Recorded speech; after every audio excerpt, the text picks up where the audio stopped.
Okay, everybody, let's get settled in.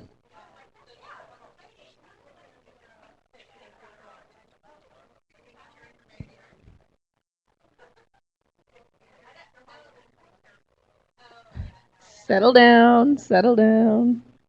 There we go. Good afternoon, everybody. It's my pleasure today to introduce Peter Ross, who is the founding director of the Ocean Pollution Research Program at the Vancouver Aquarium Marine Science Centre. He's an international expert in the area of ocean pollution, having produced over 130 scientific articles and book chapters. He was a research scientist with the Canadian government from 1996 through 2013, prior to moving to the aquarium. He's an adjunct professor at the University of Victoria. He obtained his PhD from the University of Utrecht in the Netherlands, his MSc from Dalhousie in Halifax, and his BSc from Trent University in Peterborough. He's pioneered new techniques to evaluate the effects of persistent pollutants on the health of marine mammals and fish, having conducted seminal studies on the interactions between contaminants, the endocrine system, and the immune system using a combination of field and semi-field studies. He is frequently called upon to provide advice to conservation teams on endangered species and serves as the chairman of the Eastern Taiwan Strait SUSA Technical Advisory Working Group. He has served as an expert witness in different capacities and has provided advice in support of contaminated marine sites, disposal of sea practices, and the regulation of chemicals of emerging concern in Canada. Dr. Ross attaches great importance to his work with the coastal First Nations and Inuit communities on issues surrounding safe traditional seafoods. And Dr. Ross is the 2012 recipient of the Murray A. Newman Award for Significant Achievement in Aquatic Research in the Vancouver Aquarium. This is a pretty interesting and new topic for all of us today, so we're very excited to have you, Peter. Thank you. Thanks, Sarah. Thank you all. Just bear with me as I adjust the mic to suit. We need the something on there. I'll keep chatting. Delighted to be here. I'm assuming that most people are coming from a human health perspective here or background. Is that correct? Any exceptions to that? Anybody from other departments, faculties, which would be? You're here. Okay. So you're just waving.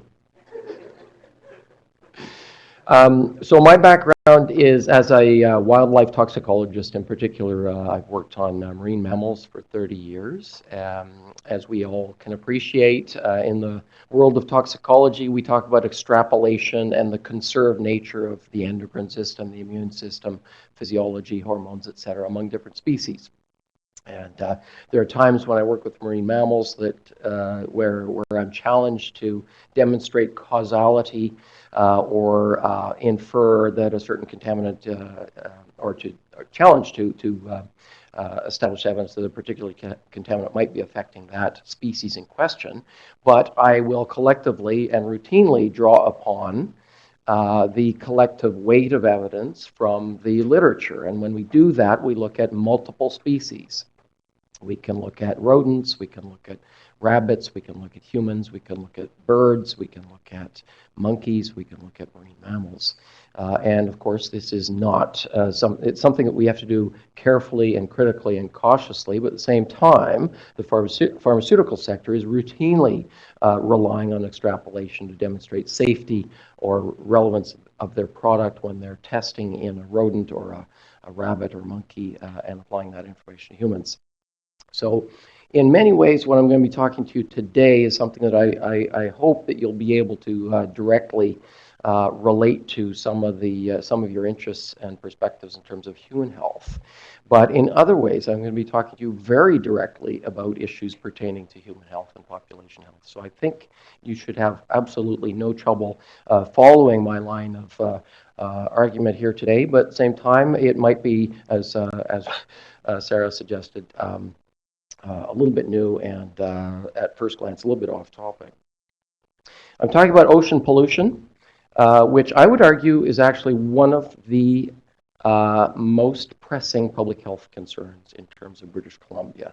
And I'll allow myself an hour to try to prove that to you, but I'm going to tell you a story that establishes connections between land and sea, air and water, sediments and food webs, people and wildlife.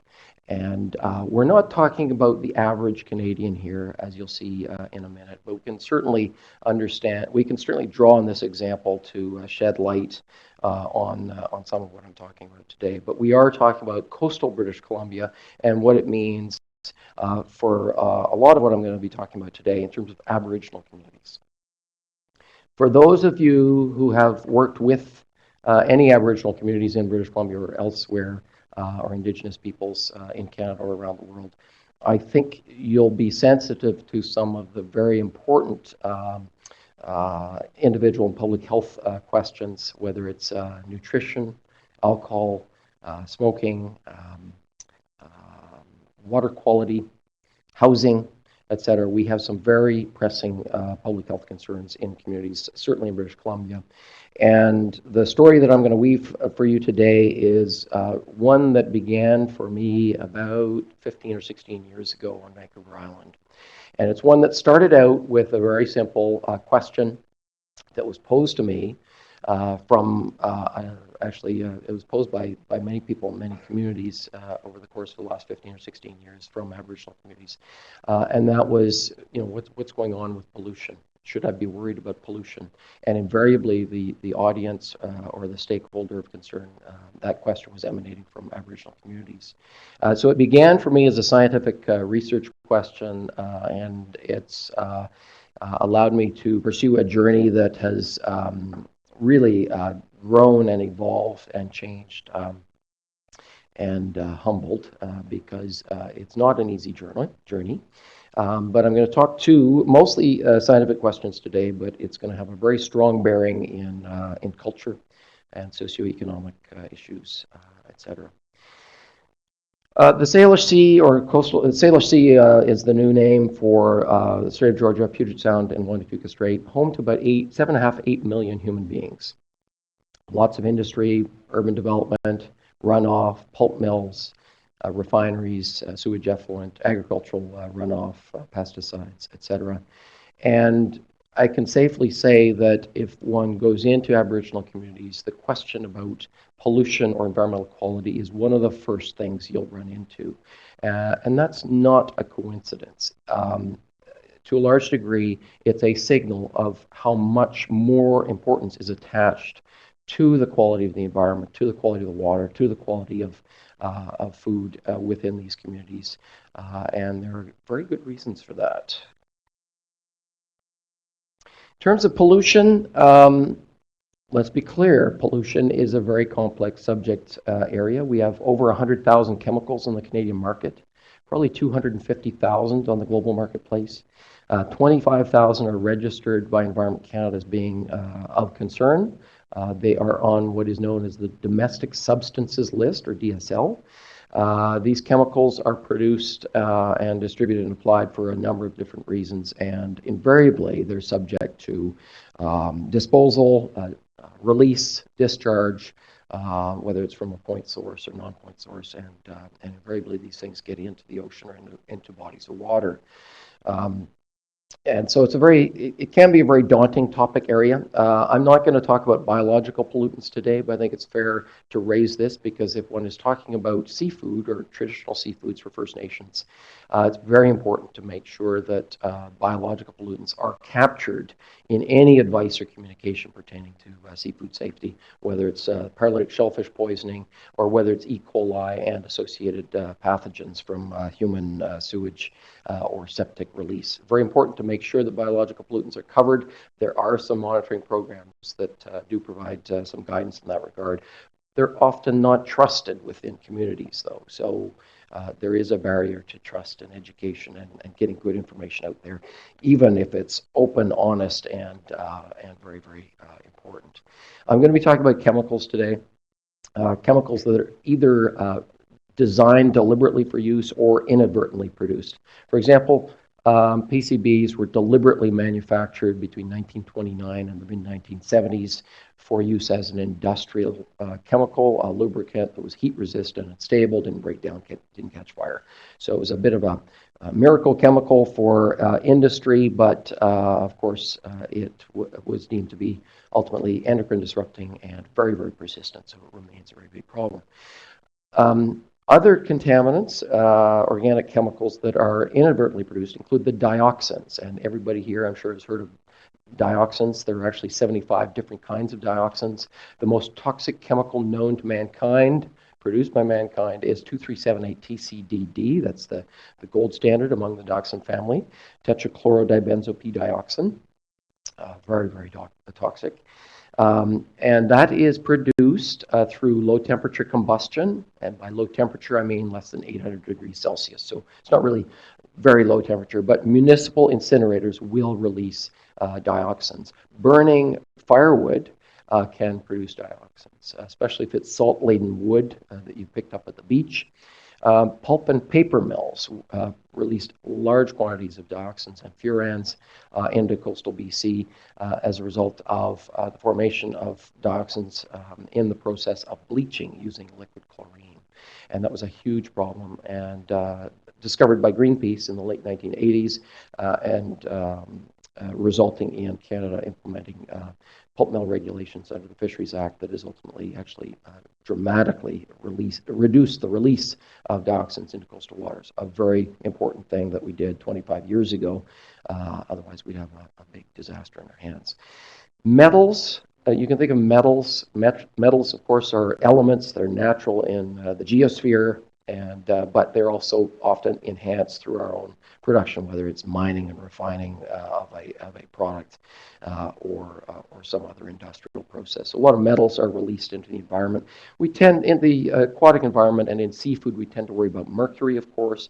Mercury is the only metal that's going to bioaccumulate in food webs in its methylated form. So you get organic mercury. That's why we worry about tuna, swordfish, those high trophic level species, and we heard all the stories over the last 3 or 4 decades with regard to concerns in that regard. And Health Canada, of course, took action to make sure they were monitoring tuna and making sure that the fisheries targeted smaller fish and smaller species that were lower down the food chain. Nonetheless, mercury, a significant problem in its methylated form. Methyl mercury is formed by bacteria and anoxic sediments. And so you actually get methyl mercury often building up in reservoirs, in the food chains of reservoirs and lakes. In fact, James Bay, big problem for Aboriginal communities around James Bay, is a lot of the rivers that were diverted that were heading into James Bay for the hydroelectric power project in the 70s and 80s. They have become, we've slowed down those rivers, we've created these reservoirs, so now there's a problem with methyl mercury in fish that are consumed in those large bodies of waters. So these are some chemicals that, or metals that end up in the food web we tend to be concerned about. They can come from a combination of natural and anthropogenic sources. But contaminants in the ocean coming from just about any human activity you can imagine. Of course, living in Vancouver, anything that we do on land is potentially going to end up going down into the ocean, including the fire 2 days ago at Port of Metro Vancouver. So it's a catch-all. When one thinks in a more cartoonesque fashion about pollution, quickly we think about sewage. Sewage, interesting history. If you don't know the term sewer, it comes from the English word Seaward, because in the 1850s, the City of London discovered that it had a public health problem on its hands, and that was typhus and diphtheria and cholera and all sorts of nasty things that was coming from sewage. So they started to channelize and cover over streams and build sewer lines that took human waste down and sent it towards the sea, seaward sewage, which improved public health in large cities, but it sent the problem downstream. So we're starting to deal with consequences of those impacts. We have been over the last 50 or more years. There's the biological pollution angle. There's the nutrient angle. Of course, you get eutrophication when you have large amounts of sewage entering vulnerable receiving waters.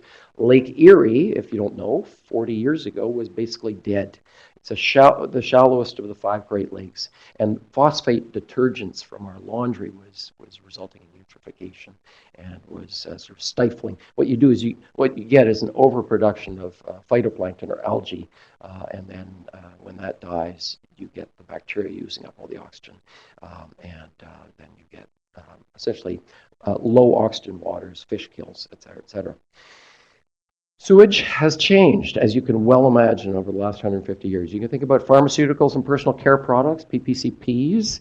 There are thousands of them, whether they're deliberately manufactured or whether they're from agricultural practices, livestock husbandry, etc. We have all sorts of things that are either entering the sewage stream through our own natural hormones that go through our bodies, through artificial hormones such as the estradiol and the birth control pill, or whether it's other drugs, illicit or prescription.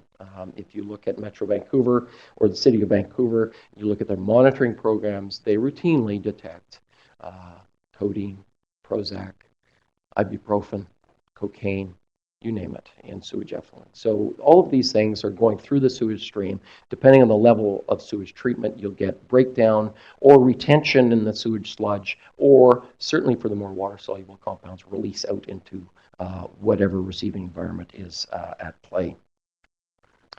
We can think also about non-point source pollution. Think about agricultural practices and the 500 pesticides that are used in the Lower Fraser Valley, or the forestry sector that will be applying pesticides. Or you can think about cosmetic use of pesticides in some people's backyards. All of these things are designed to kill things, whether it's weeds, whether it's pests, whether it's fungus, they're designed to kill things. So depending on their physical chemical properties, their persistence, their water solubility, the way in which they may affect the endocrine system of creatures living in the receiving environment, they may present a problem.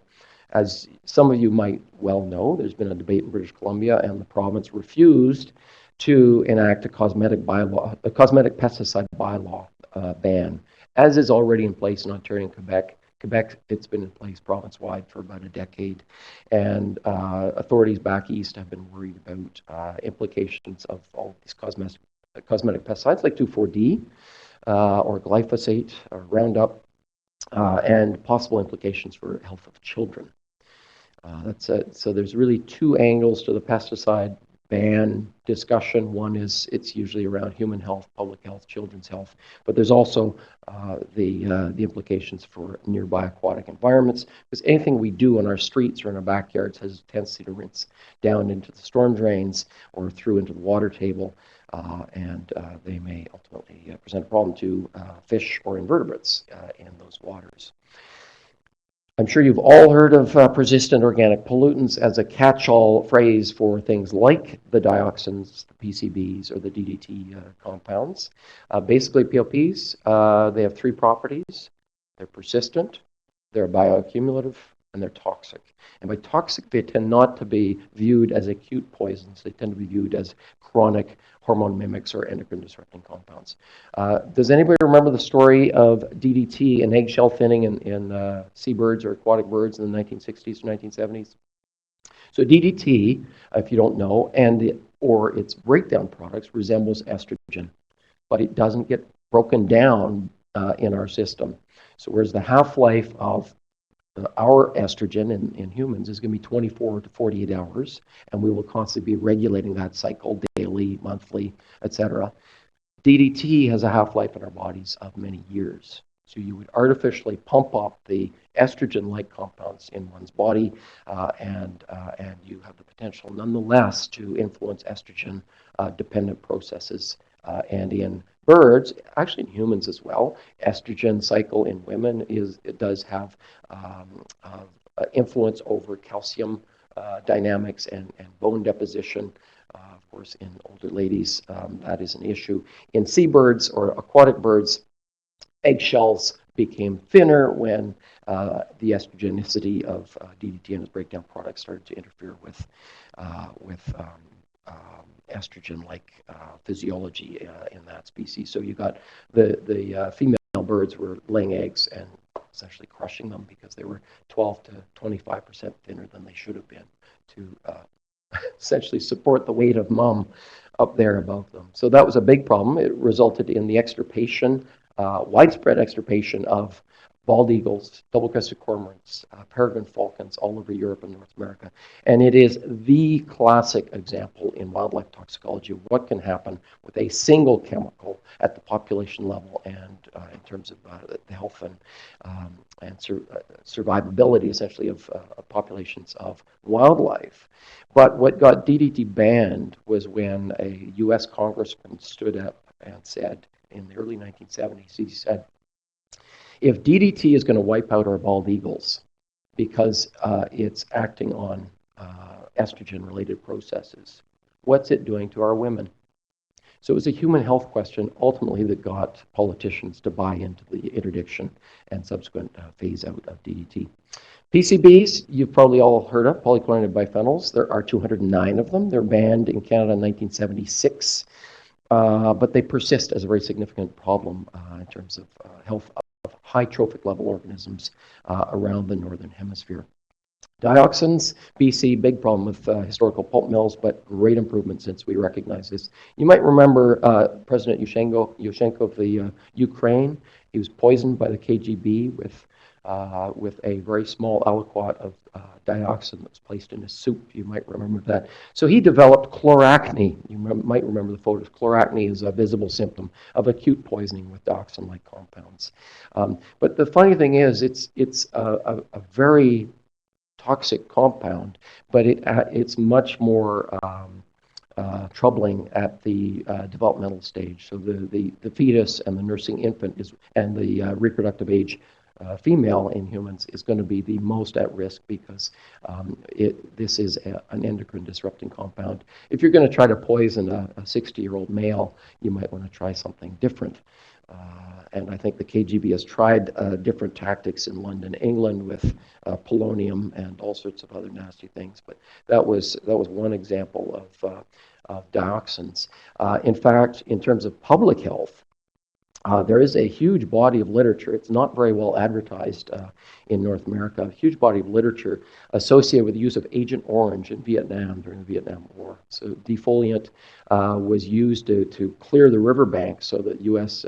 gunboats and helicopters and infantry going up rivers could see who was hiding along the riverbank, or at least they wouldn't be ambushed quite as readily. So defoliants were sprayed, and since that time, tens of thousands of miscarriages, probably millions of miscarriages, a lot of malformations in fetus and newborns, and a huge population problem that remains to this day. So I'm going to talk mostly about PCBs today, polychlorinated biphenyls, probably the biggest concern at the top of the food chain. You'll hear that as a repeating theme.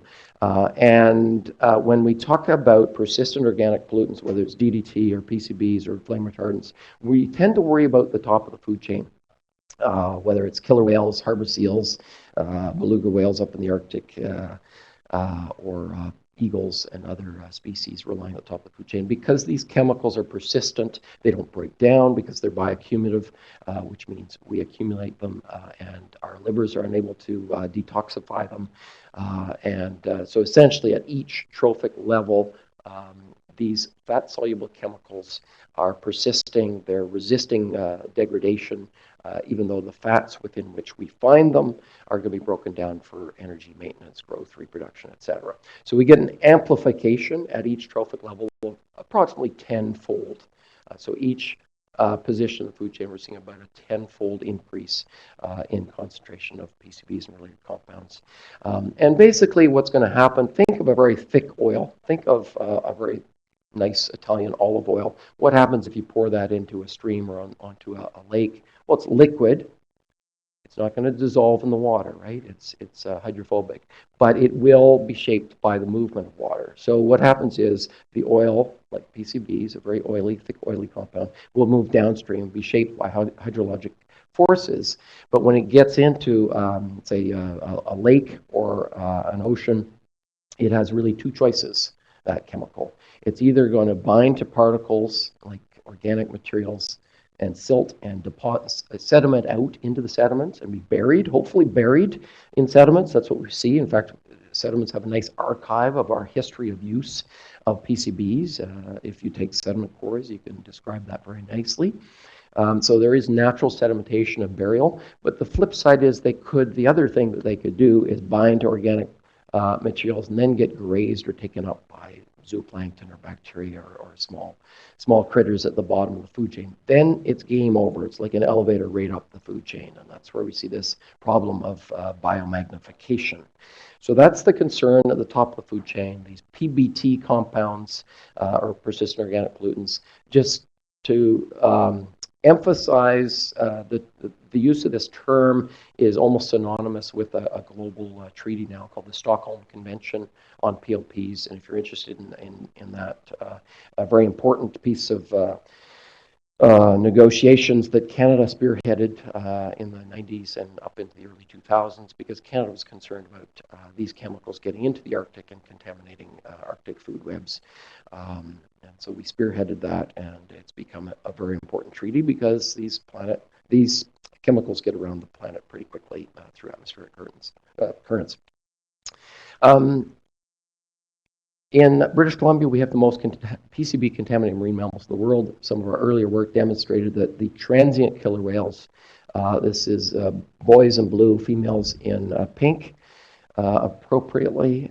These are PCB concentrations taken, measured in biopsies collected from free-ranging animals for which we had individual photo ID information. We knew their age, we knew whether they're male or female, we knew what population they belonged to, and we were able to demonstrate that males were more contaminated than females because females can give birth, yes, and what else? Lactate. Do you know what the fat content or lipid content of killer whale milk is? 35 to 40%. Okay, so it's high energy, really, really nutritious, but it's also a tremendous vehicle to get rid of fat-soluble chemicals that are persistent. Same thing in humans, except human fat content in milk is lower. What is it? 1.5%? Cows about 3.5%, 3%. I don't know. You're the experts, aren't you? Look that up for your exam. So yeah, marine mammals have very, very lipid-rich milk, and that's a great way for the females to clean themselves out. But that means the nursing calf or the nursing pup, in the case of seals, is one step higher in the food chain than its mother. Okay, so it's a real problem because that is a life stage that's developing, growing.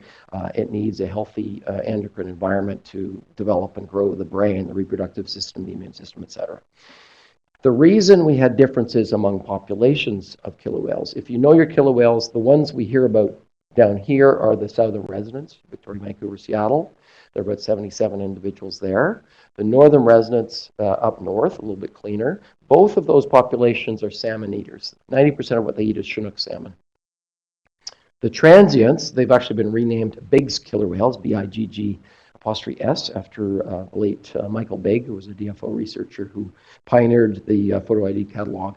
They eat only marine mammals, despite living in the same basic coastal environment. So they're one step higher in the food chain, and you see that. These are the world's most PCB-contaminated marine mammals. They're also long-lived, killer whales living to 50 years for males, 80 years for females. So they're long-lived, high trophic level, and they consume a lot of food. The resident killer whales eating about 125 kilograms of salmon per day. So a fair bit. So a lot of people sort of erroneously think that humans are at the top of the food chain, but that's nowhere close to true. We're omnivorous. So when people are saying, "Oh, is it safe to eat food?" I said, "Well, these killer whales might be contaminated, but they're eating 125, 150 kilograms a day. They're eating about 2% of their body weight a day. So even as a percentage of body weight, it's pretty high." So where are the killer whales getting this stuff from, whether it's PCBs, DDT, etc.? We did a study of Chinook salmon, and we found that about 98 or 99% of the industrial chemicals and pesticides in Chinook salmon was being acquired from their time at sea, not from their time in natal stream or Fraser River or other river systems that were releasing the young smolts as they went to sea. So they're essentially going out into the North Pacific, which is like a great big pasture where they graze and they climb the food chain as they grow from little smolts to 60, 70-pound fish when they return. And the North Pacific Ocean, we have prevailing winds from the west, from Asia. And we did an air pollution study. This is a supercomputer telling us where, I can't remember how many times we ran this model. I think it was about 4,000 times. If we follow this weather-based model back 10 days, 42% of that air sample originates over Asian landmass. Okay, so it's simply telling us that it takes 8 to 10 days for our storm systems to get here from Asia.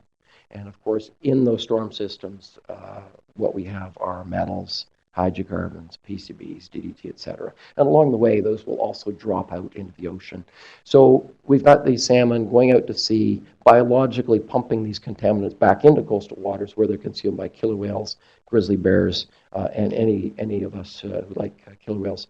Had a PhD student a few years ago, Jenny Christensen, who estimated that grizzly bears that have access to salmon are acquiring about 85% of their industrial chemicals and pesticides from the consumption from salmon. So this is a land-sea story.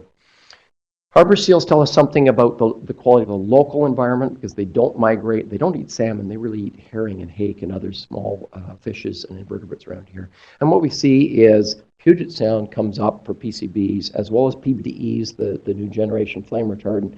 We have a really a big problem down in Puget Sound. The Strait of Georgia looking a little bit better. But the harbor seals give us a bit of an idea of what's going on in the local background levels of these types of chemicals. Also at the top of the food chain. The other thing that harbor seals can do for us is that they can integrate what's going on in the food chain, tell us something about overall health of coastal food webs. And what we see is dramatic reduction in PCB levels between, actually dating back to about 1972. We've seen about a 5-fold decrease in PCB concentrations since the 1970s. And that's a good thing. And that reflects regulations. And that, of course, signals an improvement in the health of seafoods. PBDEs, polybrominated diphenyl ethers, that's a flame retardant chemical, just being phased out in Canada and the US, was doubling in harbor seals every 3 years, 3.2 years, until about 2004 when Canada started pulling them from the market, and then I think we're starting to see a decline. So when you think about harbor seals, you might say, hey, I like harbor seals, or when you think about killer whales, you might say, hey, I like killer whales, I want to protect them.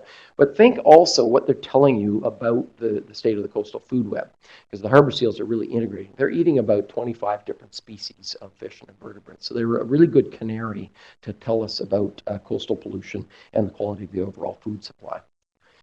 So what does this mean? Where's the human connection in all of this? Well, the connection comes when one starts to talk to people or communities or cohorts who rely very heavily on seafoods. If you're going to be eating seafood that you've purchased from Save On Foods or something, you want to know that Health Canada or CFIA are monitoring contaminants in those food items, or at least is in a position of oversight. I think, yeah. There are a lot of unknowns out there, but when you go to the supermarket, you're buying into our institutionalized sale of foods, and you're basically assuming that food supply is safe. And if there is an outbreak of something, or if there is a public health concern, there are agencies and people that are responsible for dealing with that. When it comes to going out in your boat, if you're a sports fisherman, a recreational fisher, or if you're living with Aboriginal communities and you're relying much more heavily on seafoods, this becomes a very different story, because you are no longer going to the supermarket. You are no longer subject to any kind of effective oversight from an agency that is responsible for public health for a number of reasons. Now, you may appreciate that instinctively, but you may not quite understand what I'm saying, and I'm going to clarify with a couple of slides here. But I'm going to start with this question. Very simple. I had phone calls and emails 15 years ago that continue to this day, coming from Aboriginal communities. It's as simple as this. Is it safe to eat traditional seafoods? And I go, well, that's a complicated question. But it's not to communities. They want to be able to eat what they choose to eat from their bounty on their doorstep. There are expressions that are routinely used in communities nowadays. When the tide is out, the table is set. Just about everything that you can find at low tide is consumed or has been consumed. And so when this kind of question is posed, there's not much patience for dithering. And yet, who in Canada is responsible for addressing this one or answering this question? There's no real agency. Health Canada, because it deals with the average Canadian and the statistics based on surveys of supermarket consumers, is not in a position to sort of formally tackle this. And what it does instead is it answers this question on a custom-based manner, and that is to address it with a research project in a community or on a certain species of traditional seafood, etc. So it's a simple question in community, a very poignant one, and it's an important one. And it's one that can be very difficult to address. So we've been working for about 15 years to try to better understand the nature of this question and try to give guidance. And the guidance, the risk communication or the risk-benefit communication, is a huge challenge. And I'll try to shed light on that. But basically, this was a humbling journey for me personally because this is where I came from. I wanted to do a research project and design a study that was going to it helped to answer this question about seafood safety. In other words, okay, let's go out, let's collect some samples, let's measure contaminants in these species and try to answer that question. But very quickly I realized, number one, I couldn't do that without understanding whether these different species were consumed or not, or to what extent they were consumed, or where they were consumed, or what age category consumed that species. So very quickly we realized we were going to have to work within community.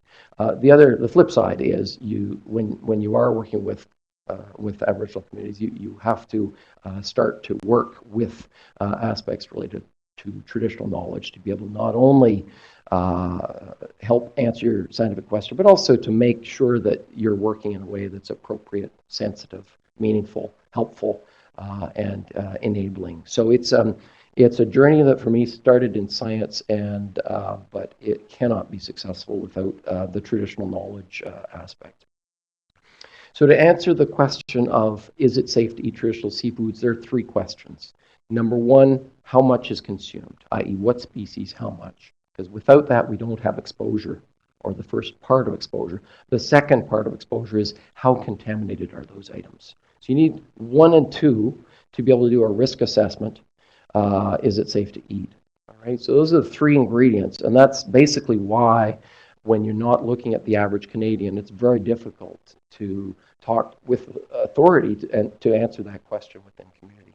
If you're a coastal First Nation, you're likely to be eating very different things than Inuit people in the far north or plains Aboriginal communities that don't have access to seafood but might be eating some aquatic food. So what you're eating is very important and is not quite as simple as one thinks.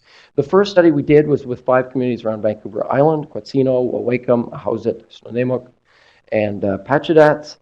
Snuneymuxw, of course, is Nanaimo. That's the largest community on Vancouver Island, about 1,500 people.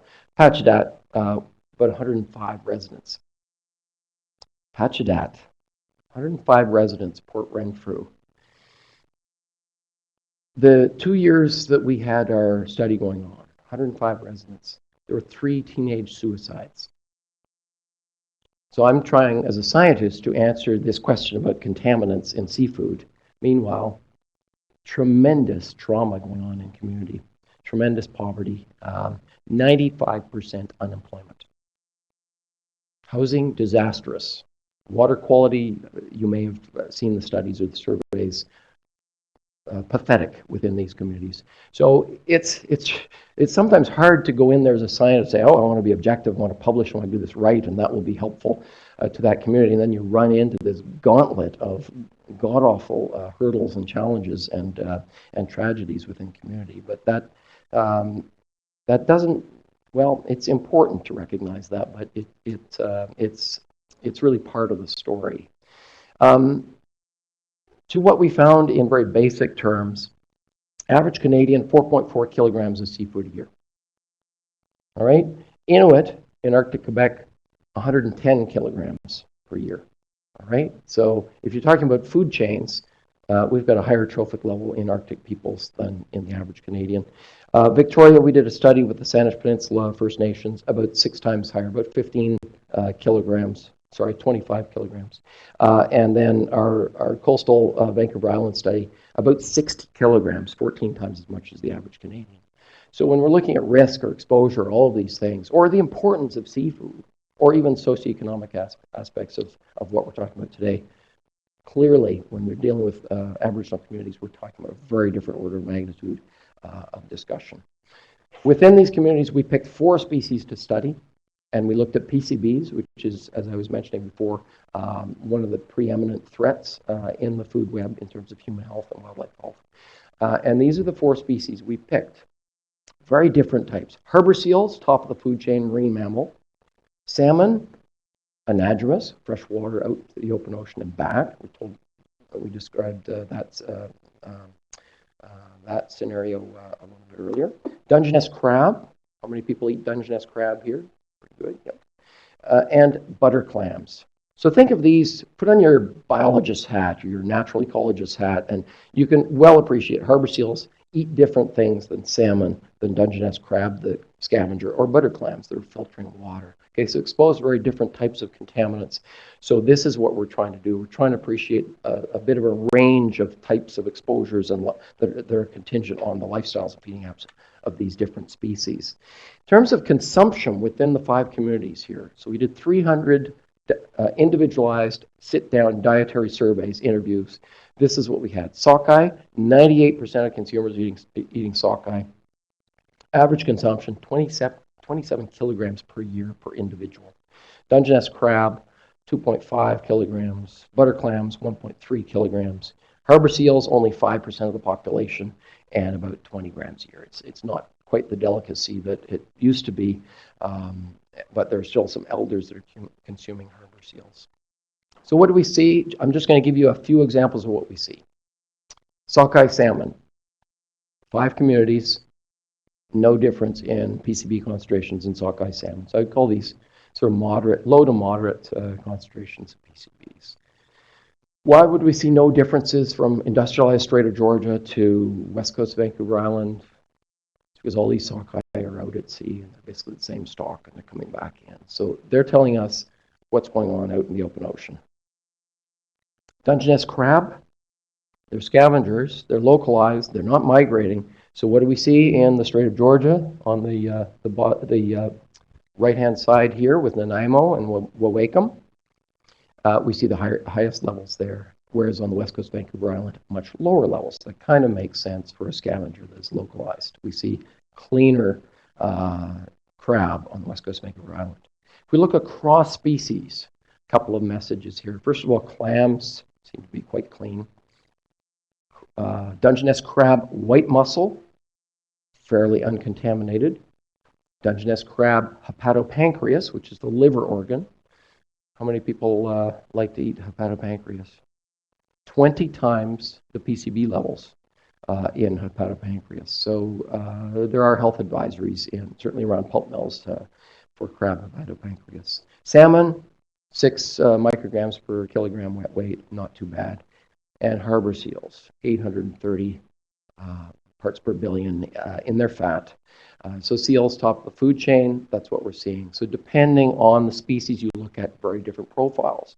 So look at the species, think about consumption preferences. How do you put that together? I'm not going to go all the way through a risk assessment here today. We're still working on a few things. This is a hazard quotient.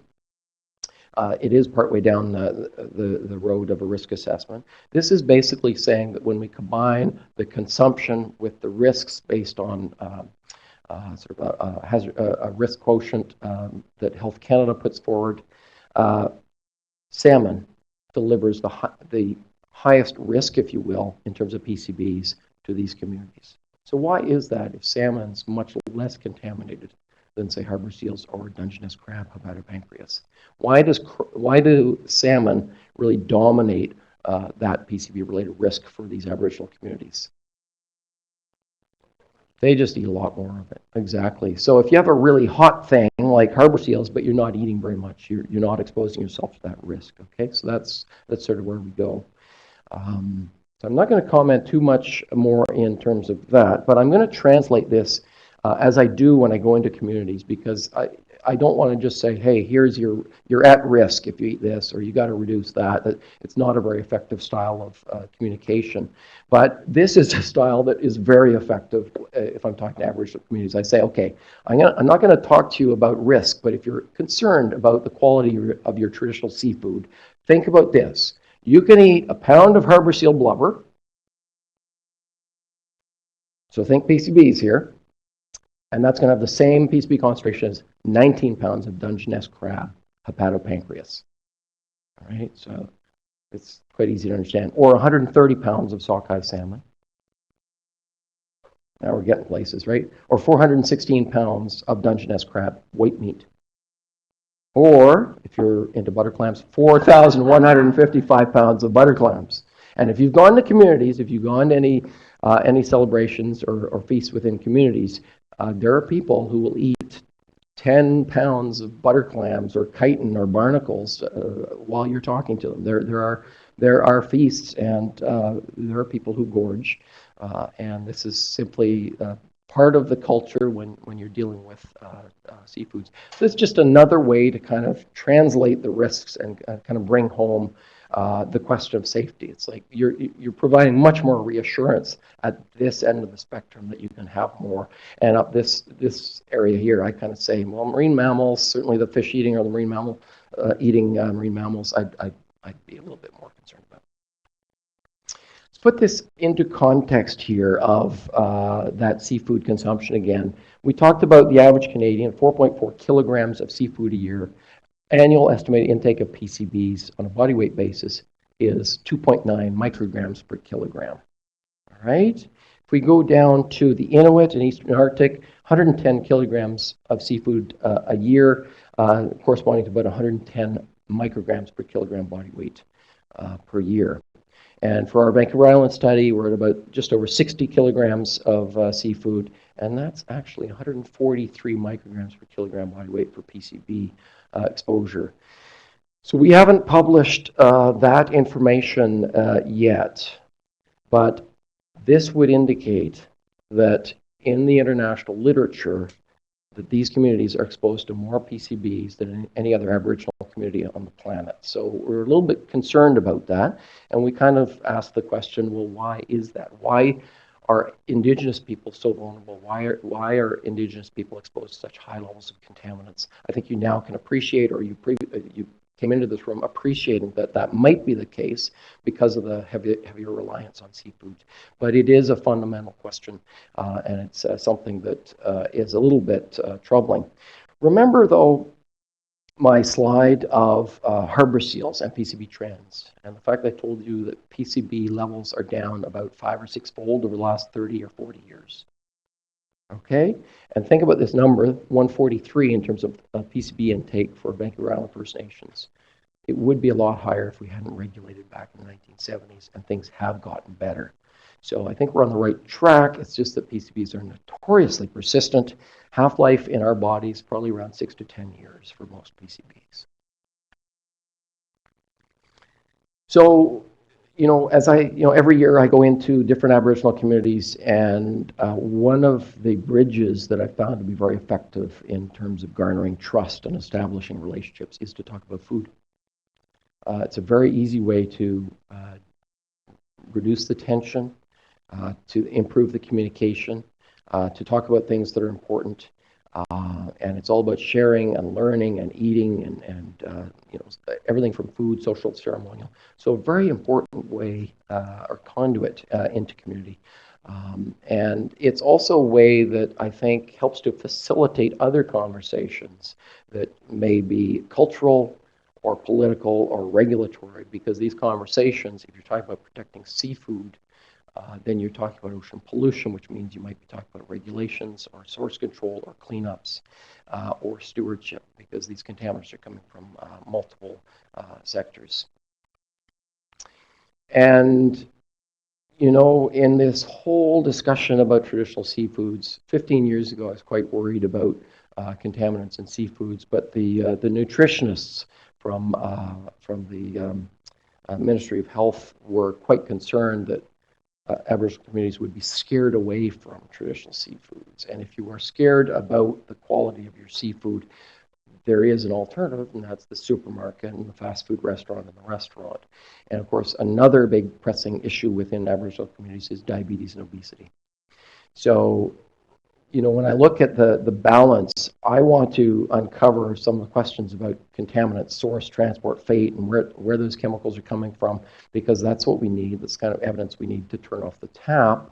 But at the same time, we don't want to push consumers away from traditional activities that can be very empowering and enabling and help with regard to recovery from some of the past social damage over the last 150 years. And really, there's not much of an alternative to traditional seafoods. And, you know, in terms of talking about food as a cornerstone for conversations, it has really become something about celebrating food, celebrating environment, celebrating community, and there's a tremendous appetite, forgive the pun, for conversations about food. But there's no question that there's a huge amount of healing that can be done within community, and food is one of the languages I think that has helped us all as we continue to try to work to deal with ocean pollution and Aboriginal communities. So I'm going to leave it at that. Thank you for your time, and ready for questions.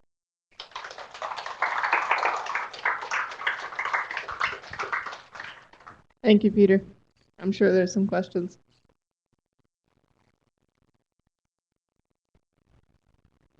Stumped. Really? There's some traditional food right here up front, if anybody's hungry.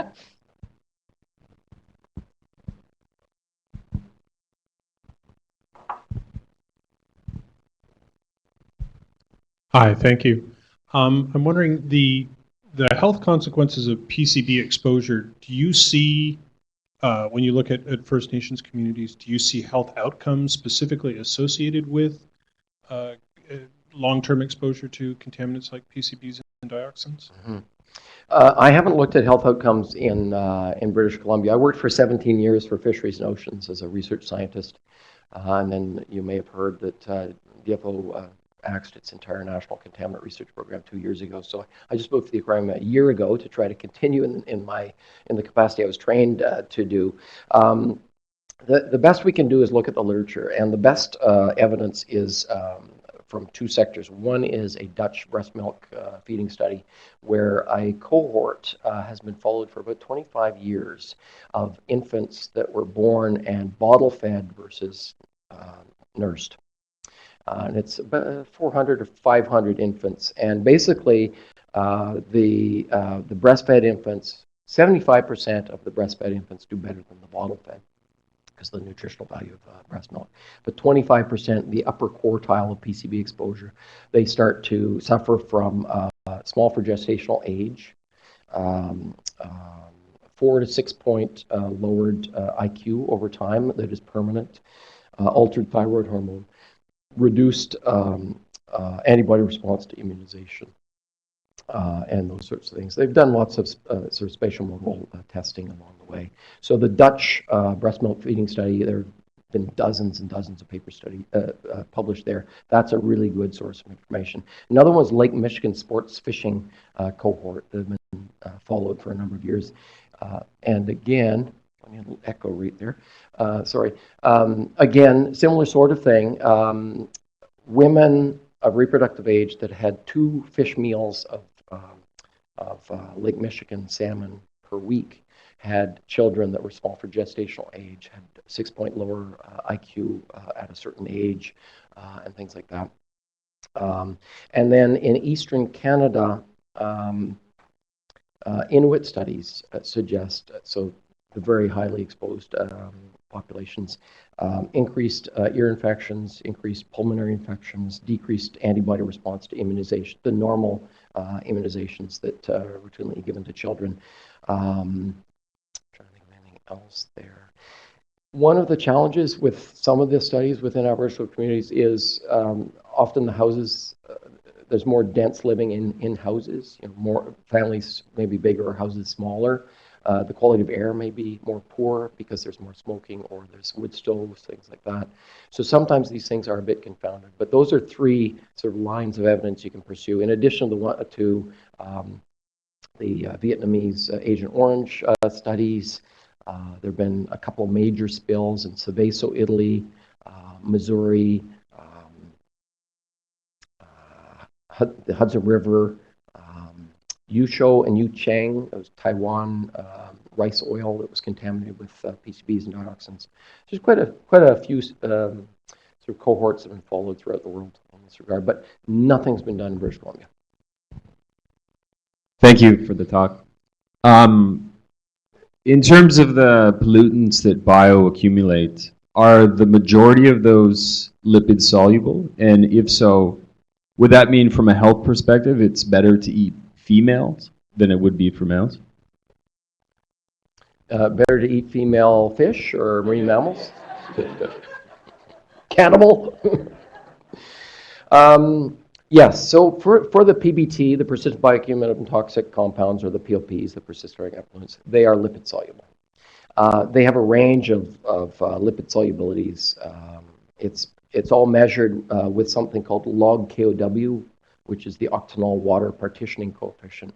And basically PCBs have a log KOW from 4 to 9, which means a lot of zeros. With the 10 to the 9 is a lot of zeros, which means everything that particular compound is dissolving very much in fat and not in the water. So with these chemicals, they're persistent, they're bioaccumulative, they're binding to fat, they're accumulating fat, they're falling fats up through the food chain. But as fats get burned off at each level in the food chain, you're actually depleting the fats, but not the chemicals. The chemicals increase concentration as a result. So if I always say, people say, oh, do you eat fish? I go, oh, yeah, I'm an omnivore, and diversity in diet is pretty important. You don't want to eat a whole lot of red meat or a whole lot of tuna or a whole lot of red wine, although there are times when a lot of red wine is fun. We like to balance things out. And, in terms of fish, I say if you're a little bit worried, I'd say, first of all, women of reproductive age probably should be more concerned than someone like me or children. And think about the food web. Go to the store. There are 5 kinds of salmon species we have, right? From Chinook, which is what the killer whales eat. They're living 4 to 7 years. They're 50 to 100 pounds when they come back to coast. They're top of the food chain. And sockeye and chum and coho kind of in the middle. And then pink. They live about 1.5, 2 years out at sea. And they're much smaller when they come in to shore. So the levels of PCBs in pink salmon would be about 8 parts per billion wet weight. In Chinook, they'd be about 60. So there's a gradient. So if you want to just say, a lot of fishermen say pink is terrible, pink salmon is terrible, but if you're just saying, hey, I want to reduce my risk, regardless of the evidence or the exact nature of risk to me, you want to reduce your exposure, you might say pink, which is lower in the food chain, younger species. Same thing with other fish. If you want to go for smaller fish that are, like carp, they're basically eating grass. They're not going to have much in the way of these persistent chemicals. There are lots of other more water-soluble chemicals. They tend not to accumulate in organisms, but they can be like some of the pesticides that we use these days are much more water-soluble. So they can create real problems for the whole food web in lakes and streams. But in terms of human health, it kind of depends. A lot of those pesticides we would get exposed to through produce and berries and fruits that we're consuming. So I don't know if that exactly answers your question. starts. Okay, I'm sad that we're out of time.